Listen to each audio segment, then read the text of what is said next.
kuan na ni sa among kaligunan o giduhon ni sa ang kwarta nga 100 mao toy gitawag nga kaligunan kuno ba kanang huktan ka nga ligon jud bitaw. Gatubang na sila sa dakong lamisa guys. Ang ani jud ni siya guys basta natay tujo ba. Natay tuluman yun nga tujo nga hanjo tambid kuno hay. Oh lord. Oni ana guys. Maminaw lugar mi ani sa ilang hisgutan. Pero kining ahong video guys wa jud ni masugod sa sinugdanan.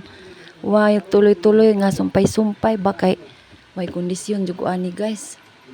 Ni kining ni diri sa sala naminaw intaw ni mga kauban ra ni sila. Maminaw pero hinay man dili madungog ilang istorya kay lajo ra pud. Kinsay isunod na pud og ingan ani. Kinsa ka ha, magpik kinsay sunod. Daghan pud mi ani guys. Una. Unja karon ni asi inday sa lamisa, maghukan na kuno sila guys. Daghan ra bag mga pagkaon ug kuan guys sudan. Ang daghang pagkaon pero way tao abajangan, nagbajang ra man tag way taw-taw. Labihang daghan na.